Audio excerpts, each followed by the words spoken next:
morning, friends. Today we're going to be starting a brand new book.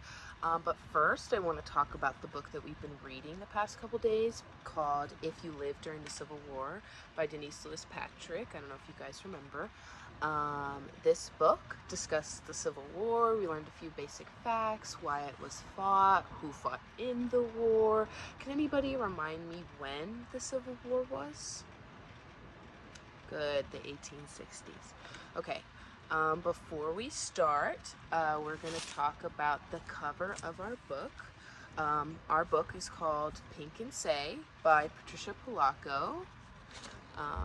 What does everybody see on the front cover here? Two boys, and they're holding a book. Yes. Here's the back. An American flag. Okay. Before we start this book, I want to tell you guys that this is a hard book to read. There is some hard themes. There's things that are hard to understand, and there's things that are sad. There's things that will make you angry. But as we go through, I want you to ask me questions, whatever you need. We'll talk about the vocabulary, the hard words. We'll talk about the way that they talk, because it's different from the way that we talk. We'll talk about what the characters are feeling. We'll talk about what's going on. I want you guys to do your best to remember what is happening and when. The 5 W's and our H. Who, what, where, when, and how.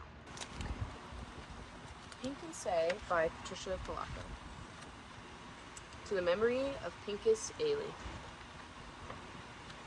When Sheldon Russell Curtis told this story to his daughter, Rosa, she kept every word in her heart and was to retell it many times over in her long lifetime. Sheldon had been injured in a fierce battle and was left for dead in a muddy, blood-soaked pasture somewhere in Georgia. He was a mere lad of 15. He lay there for 2 days, by his reckoning, only to slip into unconsciousness and fever. He was rescued from this field by another lad who had also been separated from his company. I will tell it in his own words as nearly as I can.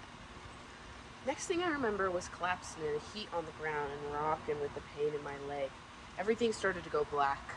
Then I remember him pulling me up on his back. I heard him say, "Lord have mercy, child, you as bad off as I am. I'll tell ya, I can't rightly leave you here." I remember being pulled and carried and stumbling. I remember hard branches snapping back in my face and mouths full of dirt as we hit the ground to keep from being seen. I remember slogging through streams, hauling up small bluffs, and belly crawling through dry fields. I remember these things in half sleep-like, but I do remember being carried for a powerful, long way. Can anybody tell me what this soldier is doing for this soldier? He's carrying him, right? Where do you guys think he's carrying him to? Here, tell your partner. Tell me what you think. Tell them what you think. All right. Well, where do you guys think he's taking it to? Maybe to his home. Good. Okay, as we keep reading, I want you guys to think about why this soldier is carrying this other soldier.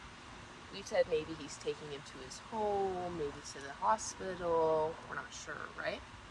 We're going to find out, but I want you guys to think about why he's carrying him. Why would he take him? Why would he save him? Most of the next